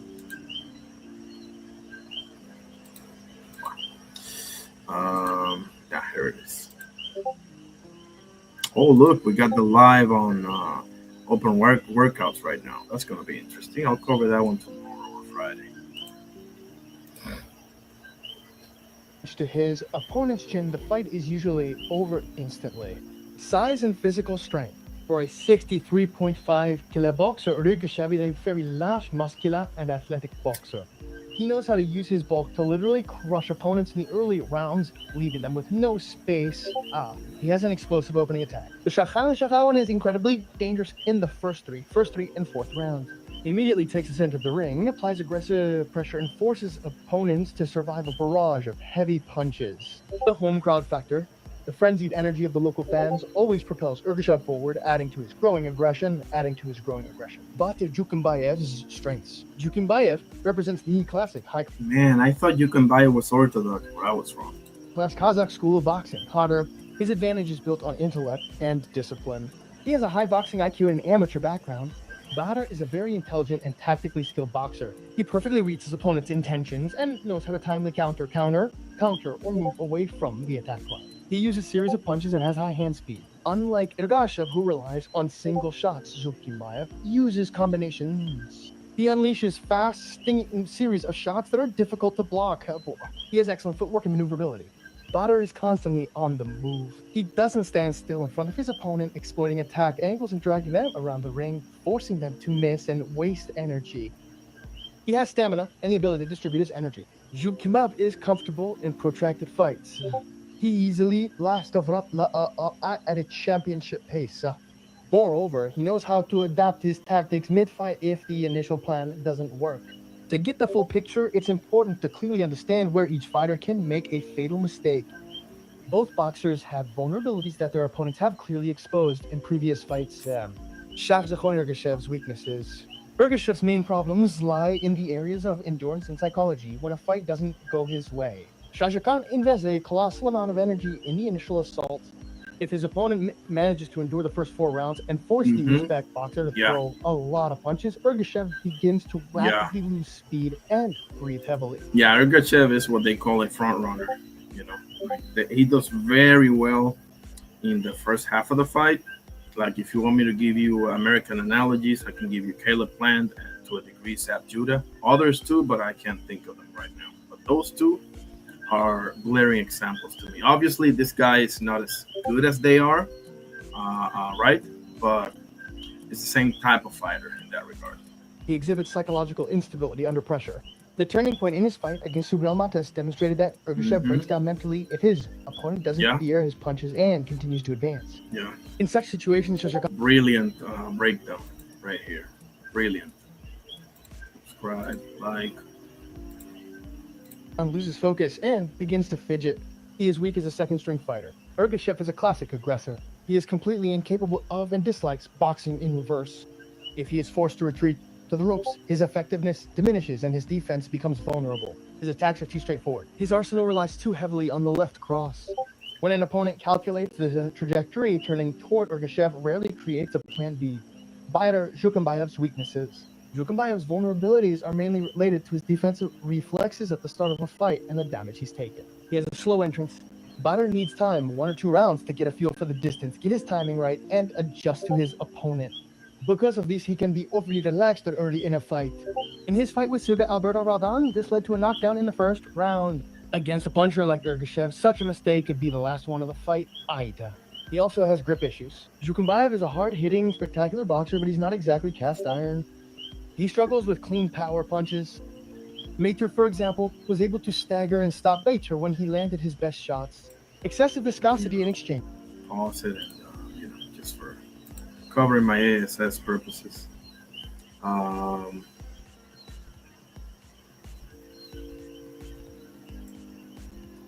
yeah, let's take a look at some of Fight Hub TV. And then we'll come back and finish the breakdown. This is a hell of a breakdown.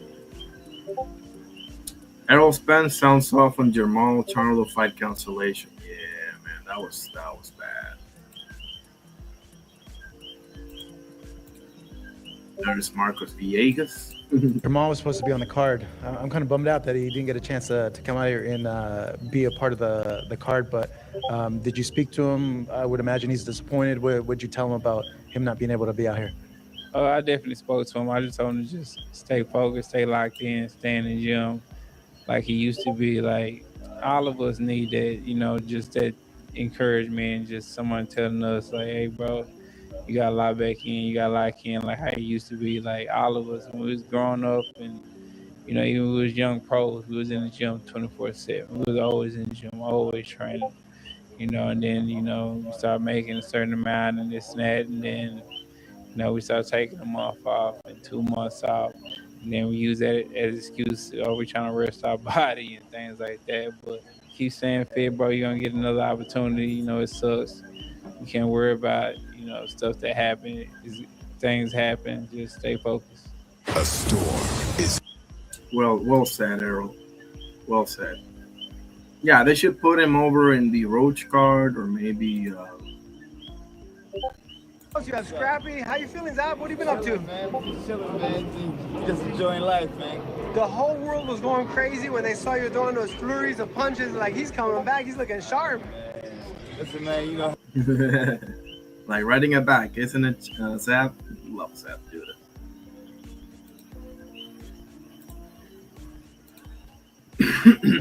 Sometimes Bader gets too carried away and engages in open emotional brawl at close range instead of calmly boxing with his footwork. Against the physically stronger Ergashev, such a tactical miscalculation could prove costly. Whoa. Age and accumulated damage are factors. At 35, after a series of brutal fights at the American and top levels, his ability to recover from heavy blows may be diminished. Ergashev's weakness is that he can burn out and tire if the fight drags on. Zhukambayev's weakness is the risk of taking a fatal blow in the first minutes while he's just getting into the swing of things. For Shahagan, the key is not to run out of steam prematurely, and for Bader to weather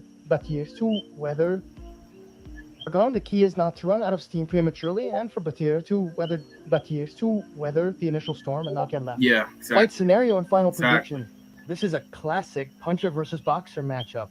From the very first seconds, RGA will turn on the aggressor and look for an opening for his left overhand or cross.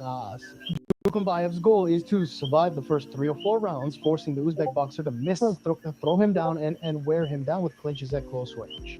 If Zhukambayev doesn't miss a heavy punch early on, the tide of the fight will begin to turn in the 5th round.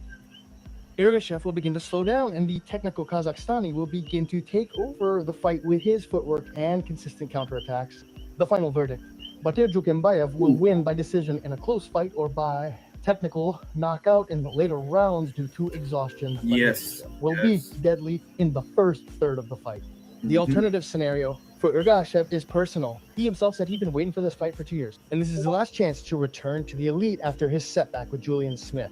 The rabid support of the home crowd gave Zhakan a ton of adrenaline for the opening assault. Therefore, the probability of Ergashev's victory is a knockout in the 1st or 4th round. And I see that probability at around 40-45%. What do you think about this fight?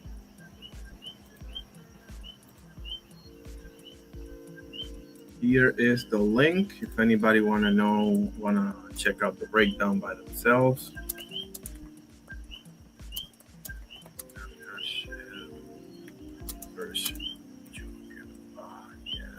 Right. Okay. Link to the. There it is. Okay. Let me give you the overview. Boxing schedule.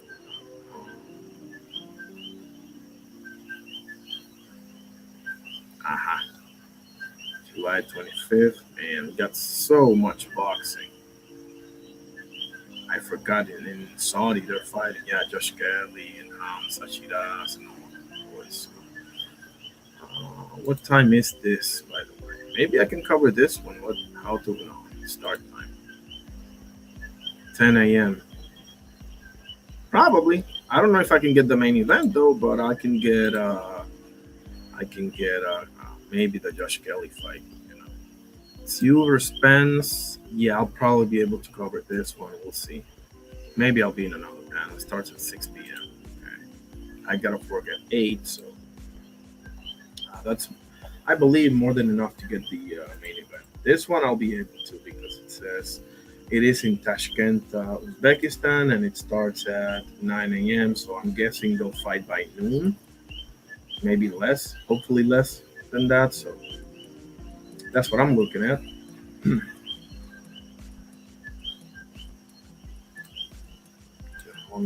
This is a sleeper fight, guys. This is gonna be an entertaining fight. I'm telling you, it's gonna be a very entertaining fight. I understand we got a bunch. We got AJ, we got Fury, we got Sufa, all of that. But this fight right here is a sleeper fight. Trust and believe that. Okay, take it from me.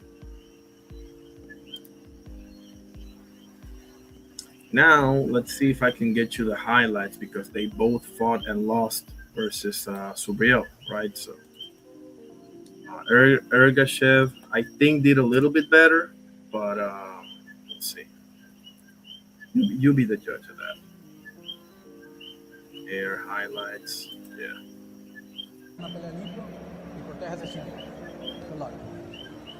Ergashev, he's trained by Sugar Hill Stewart, the nephew of the late Emmanuel Stewart, who was the quintessence.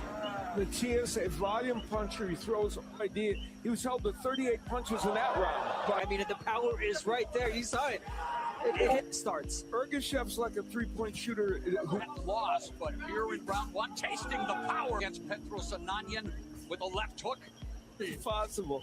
And you know, the reason we reference, of course he did, so we'll see how all this plays. Especially straight, but Matias might not see it. See, he can put punches together and he has power from the outside, especially early. 140 pounds by the ring and acquitting himself. Here he won by 5th round TKO against 8 in front of him. Yes, he's right in front of him, making it a lot for a guy that's walking straight forward. Wow, beautiful. When we take double jeopardy in round 2. 3 of 9 for the defending champ in the first 3 minutes. Oh, yes, he did that. Body shots are going to keep coming. He didn't do this in round 1. The way to just, he's going to throw it. That one to the body, pushed. Rattling the noggin of Matias. Ergashev. Yeah, that's something he does so good. 4-punch combination. Ergashev really going to work, putting together these distance. I mean, that's everything for him. That's the key. From his standpoint, he wants to put himself in position to throw. Start working the uppercuts. Smother the punches from. He had over 200 and in the final 3 years of his. But here he's right at land these combinations. Matias yet to get on track. Some shots as well. Yeah, absolutely. He's got himself in the right position. He's going to start throwing more of them now. Body shot, but no, he's doing pretty good. There's the uppercut from moving to his right, leaning in on Matias. Does that? He turns really well to his right. Ergashev.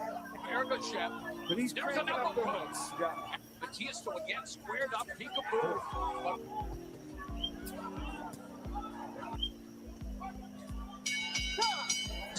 In attendance, so many punches to Ergashev in that round. So he's a left-handed puncher, but the right hook for him has been a good. Yes, and Matias with some good body work. Straight left by Ergashev. Do that. You can't do that. Effective jab from Matias. Something that Ergashev is getting away with is that jab.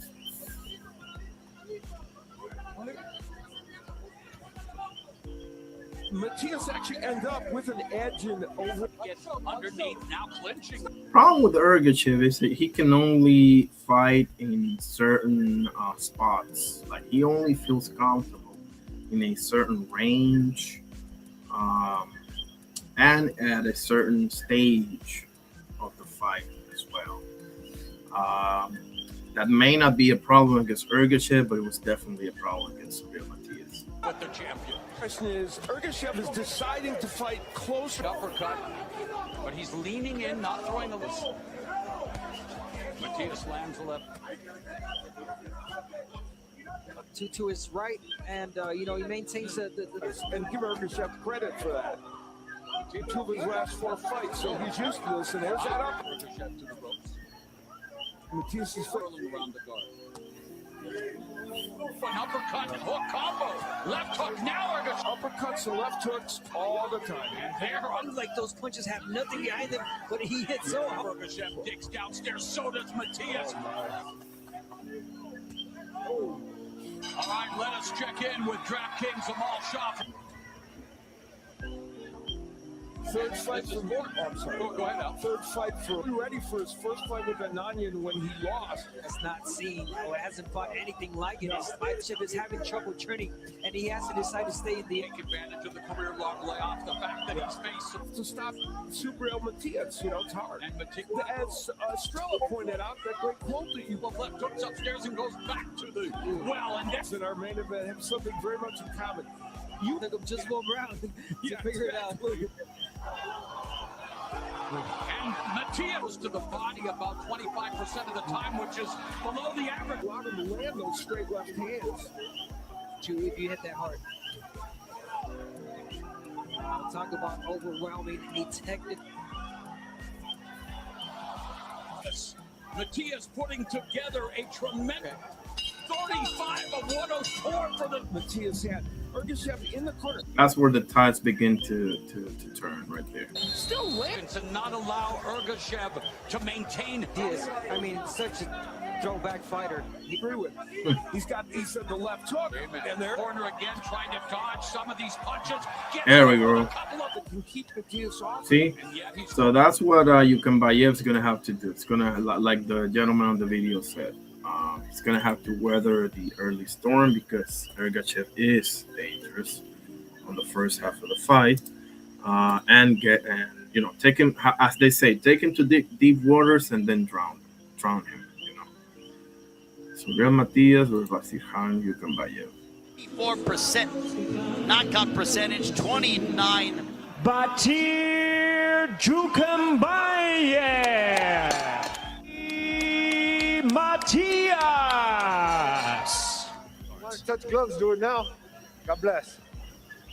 And this venue, Dignity Health Sports Park, no stranger to seeing, is a bit of Kazakhs who's in physical shape.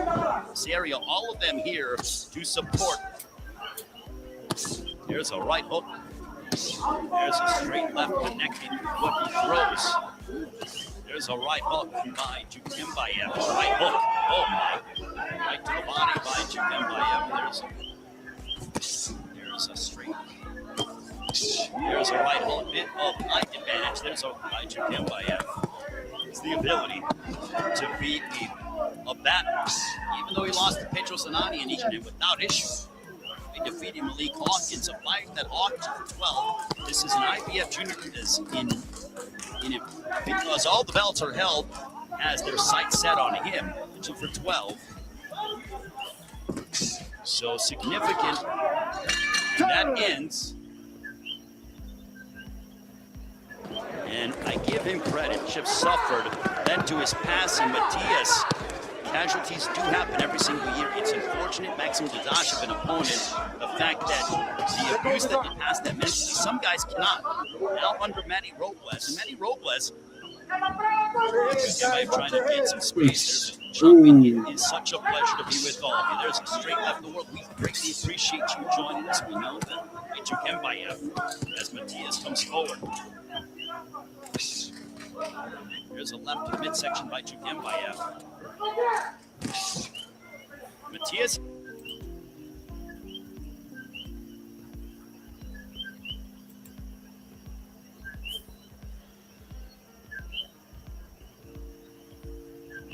I don't know why it says inactive there, but whatever. He's from Kazakhstan, 5'7", southpaw, 24 wins, 17 by KO, only one loss to Gabriel Matias. How old is he? Doesn't say, does it? Wow. And Shojahong Ergashev is 26 wins, 2 losses, 23 of those wins by knockout, and lost to Gabriel Matias and with Julian Smith by split decision. Okay, so they both need this win badly. So I anticipate a hell of a fight, fellas. A hell of a fight.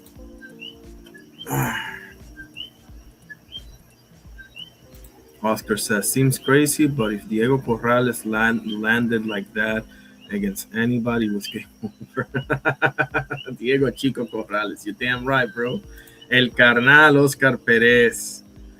Matias versus Ergashev still surprised Matias. Made it. Yeah, bro, he was getting mauled in that fight.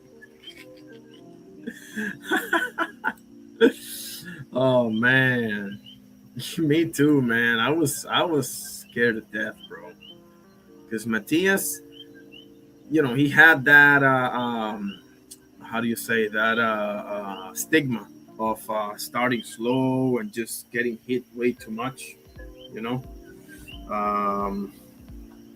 for good reason. So let me know if you want to pull up and talk. Otherwise, I don't know. I'll be here for another 10, 15 minutes maybe.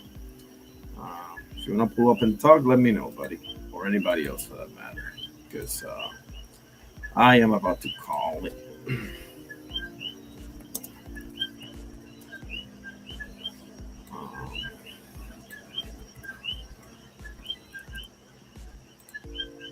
See.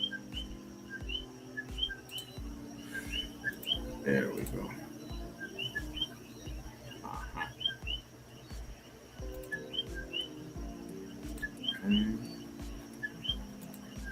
He sure. Yeah, we'll see each other all the time anyway. I hope everything is good with you at work and family and everything, my guy. We go back and forth all the time, pero tú sabes que te quiero con cojones, mi hermano. Tú eres mi hermano. You know you're my brother. And I fucking love you. So I hope everything is good with you, my guy. Or you can shoot me on Discord as well. It doesn't have to be live because tomorrow I get off late from work, so I may or may not do a live. And if I go, it's going to be late. So you can shoot me a DM by Discord if you ever want to chop it up. You already know. I appreciate you pulling up, my guy. I appreciate you pulling up for sure. You already know anytime. Let me put the thingy with the link here. Oh, let me check the surveys. Let me check the survey, see if more people have voted. 1 second.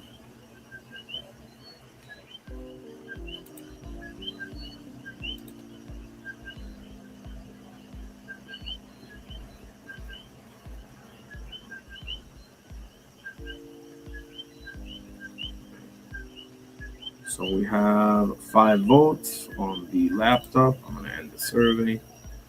5 votes on the laptop, 2 votes for Ray Allen, 2 votes for Reggie Miller, 1 vote for Manu Ginobili, 0 for Vince Carter. And let's see the vertical here. 1 second.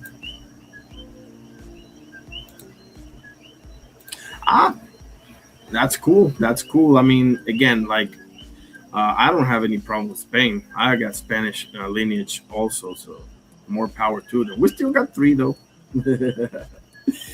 But we can talk about Argentina if you ever want to as well. I'll bring you up to speed on the reality of country and culture and all that. But yeah, if you were rooting for Spain because of the Palestine thing, I got you 100%. Just know that the president does not speak for the people. Same for you guys. 3 votes on the mobile format. 3 votes. Yeah, 2 for Reggie, 1 for Ray. Awesome. So Reggie takes the cake with a total of 5 votes. Ray Allen had 3, and Manu had 1, and Vince had 0. We had 8 votes. Pretty good. Not so bad. We still got 3 World Cups, so we're good. Kempes won 1 in 78, Maradona in 86, and Messi in 2018. So, 2022, excuse me. So, yeah. Okay. Anybody want to pull up? Now's the time.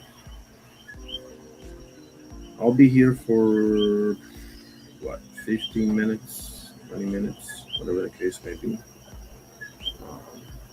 And then I'm going to shut it off. I just want to break the 2-hour.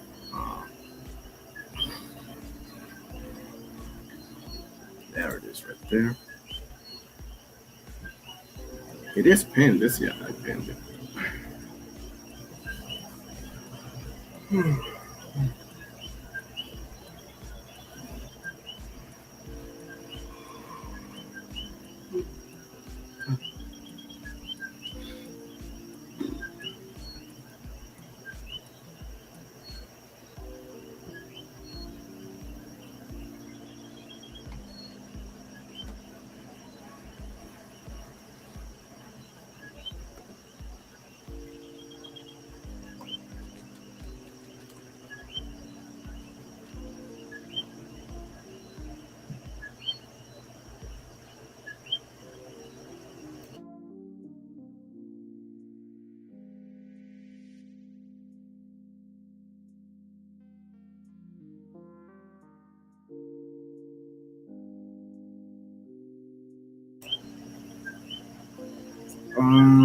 Let's go over the next fights coming up, huh? We did showed a breakdown, a brilliant breakdown on Shoya Honrikashev versus Batirhan Dukenbayev fight.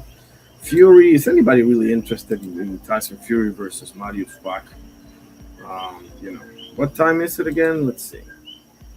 It's July 24th, it's Friday. It's in Thailand, isn't it? 8 p.m. Eastern time.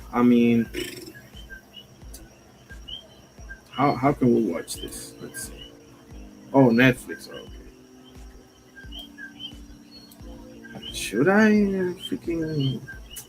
Man, I don't want to. Okay.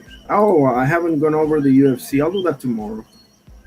Well, I did that last night a little bit, but I want to do it tomorrow too. We can go over the UFC, which is in Abu Dhabi, and when does that start? Man, thank goodness that SummerSlam is not on this week. And god damn, we got enough boxing and MMA.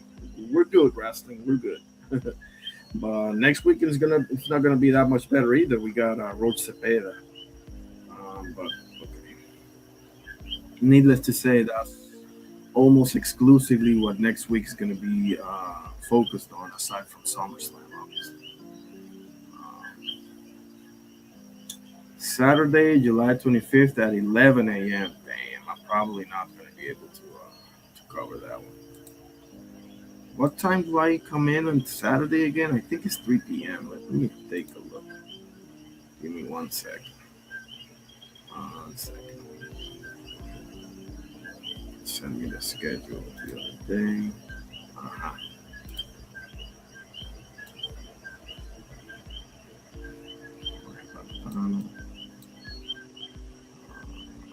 From 3 to 8.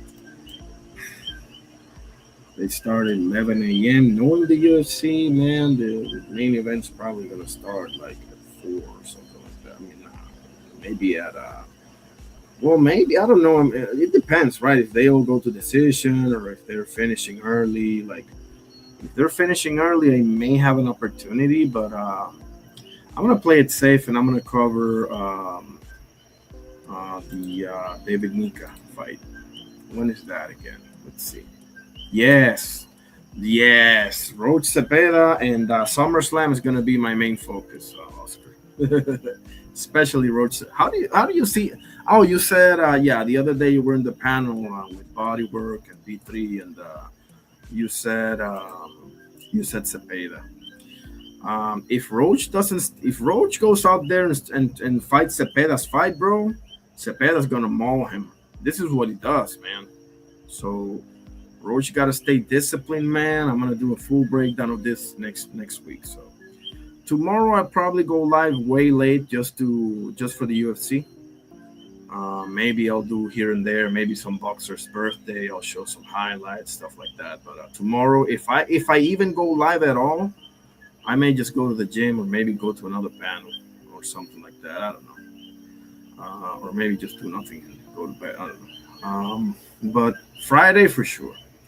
Now tomorrow, I'll probably do a Monday show, a morning show. I'm Oscar. How's your time? Like, do you have time in the mornings or no? Because in my case, it depends, right? That my schedule changes weekly, but I have more and more time on the mornings as of late. So hit the likes if you haven't, please. Oscar says Roach being a late starter doesn't help his case for being not at all. I haven't even pondered that. Like, I just kept harping on the fact that Cepeda is a machine gunner, you know, and Camarón Cepeda, and I'm gonna watch his interview on Auténtico Boxing. Auténtico Boxing is a Puerto Rican channel. I know he interviewed him before. That was for the Shakur fight. That was some time ago, but nevertheless, I would like to see it. So I'm gonna watch that. Yeah, that's another problem, Oscar. That's a great point, buddy, for sure. Let's see, boxing schedule, MMA schedule. Okay. So Joshua versus Prenga fight card. Hamza Shiraz versus Simon Sachenbuch or something like that. Josh Kelly versus Kamin Yarko. Jacob Bank versus Pavel August. Reito Tsutsumi versus Albino Herrera Mesa. That's super featherweight, 130. Alexander Kisniak versus Lenny Patrach. That's 175. Mickey Talon, 14-0 with 0 losses. Super flyweight, 115 versus Orlando Pino, 17-3 with 0 draws. Okay. Nishant Dev, that's the kid from India, I think. Super welterweight, 154. Damn, bro, you couldn't have picked another division. Versus Cesar Diaz, 10-2 with 0 losses. Ziad Al Mayouf, 7-1 versus Frank Lucian Mango, 8-1 welterweight. Mohamed Alakel, that I heard that name before. 8-0 with 0. I think that's lightweight. That's the kid from Saudi. I think I saw him in one of the Riyadh cards. Wasn't impressed, but hey, they're starting, so I'm not expecting to see anything. I'm not expecting to see the second coming of Pernell Whitaker out there either. Versus Lyndon Chirko, 8-4 with 0 losses. Sultan Al Mohamed, super featherweight, 130 pounds, 4-0 with 0 draws. 4-0 with 0 draws versus Efren Besaldouch, 3-3 with 1 loss. Omar Hikal, super middleweight, 168 is 1-0 versus Brian Castellano, 2-1. And the first fight is super lightweight, 140 pounds. Mohamed Mabruk Yehia, 1-0 with 0 losses versus Brian Zapata, 5-9 with 1 draw. So that's the fight card for AJ versus Prenga. Prenga's 20-1 with 0 losses, but when you look at his resume, bro, it's like, who's this guy? Who's that guy? I mean, I get it. I'm not gonna know everybody. But okay, let's see. Fury versus Ward. I think, is this like one fight and that's it? Or okay, fight card. Daniel Bauer, heavyweight, 15-1 with 1 draw versus Simon Ibekwe, 6-0 with 0 losses. Okay. Bunch of fighters there with to be announced opponents. That's kind of whack, but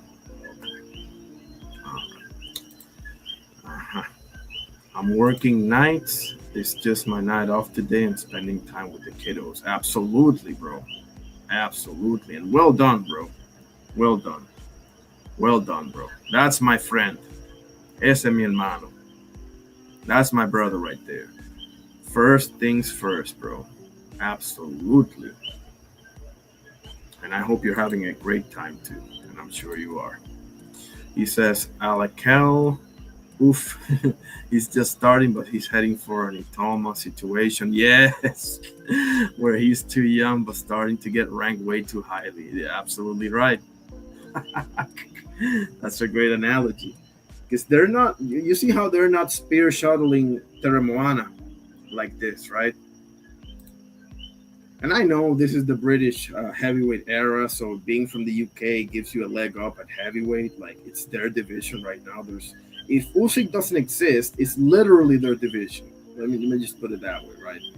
And yeah, you got Wilder, you got Zhilei Zhang, you got Caballero, you got Parker, but most of the best are all British, bro. Fury, AJ, Fabio, Dubois, and now Moses. I mean, come on, I'm forgetting one or two of them too.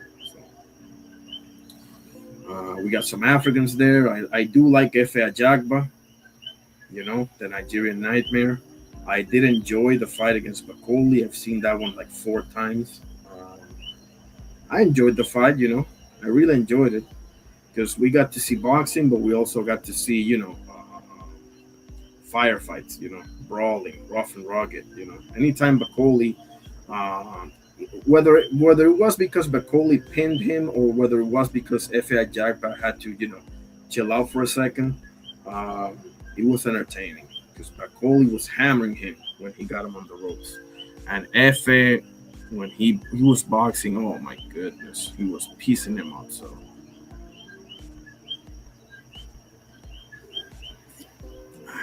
okay, I think that's about it, fellas. Thank you for pulling up, mi hermano, el carnal Oscar Pérez. Que la pasen muy bien con tu bella familia. Te deseo lo mejor. Wish you all the best, my guy. Thank you for pulling up.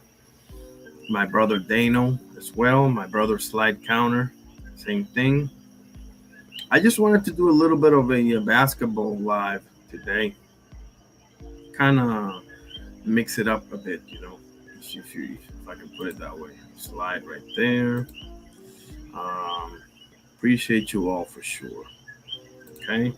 Make sure you'll join my Discord server. There's my link right there. And you can follow me on X. And now I am beginning Facebook right here. I don't have that many posts, but I'm beginning Facebook right here and Instagram right here. Okay. So yeah, let me end it properly. Tomorrow I will do my best to go live. If not in the morning, late at night, I'll do my best. Maybe I'll just take the day off. We'll see how it goes. We'll see how the day presents itself. Okay. In the name of the Father, Son, Holy Spirit. Our Father, who art in heaven, hallowed be thy name. Thy kingdom come, thy will be done on earth as it is in heaven. Give us this day our daily bread, and forgive us our trespasses, as we forgive those who trespass against us. And lead us not into temptation, but deliver us from evil. For thine is the kingdom, and the power, and the glory, forever and ever. Amen. In the name of the Father, Son, Holy Spirit. Thank you, God, for everything. And God bless you all. I appreciate you all for pulling up from the bottom of my heart. And we shall see you, if not tomorrow, definitely Friday, because Friday I am off. So this was your boy Irony Boxing. We did some basketball today with Ray Allen. Spoke a little bit about his achievements as a basketball player, and gave some highlights and great moments of him. And we also got into a lot of boxing. We got into the breakdown of Ergashev versus Jukenbayev. We went through the fight card of AJ versus Prenga. So my next live, my focus is going to be almost entirely on 2 things. On Errol Spence versus Tim Tszyu and in the UFC. If I do more than one live, then I'll split the focuses. I'll do one more UFC oriented and one more Spence Tszyu oriented. The Spence Tszyu is going to be the last one because I want to make sure that I put in, footage from open workouts, final face-off, whatever the case may be, leading up to the fight. All right. So we shall see you soon, fellas. I post daily on YouTube. Make sure you check out my posts as well. I post daily about boxing, often about wrestling as well, MMA, baseball, basketball, you name it. Okay, especially history stuff like who was born in this day, which fights happened on this day, and so on. So we shall see you soon, and I appreciate everybody that was kind enough to pull up in the chat and on Twitter as well, or X. See you soon. Peace out.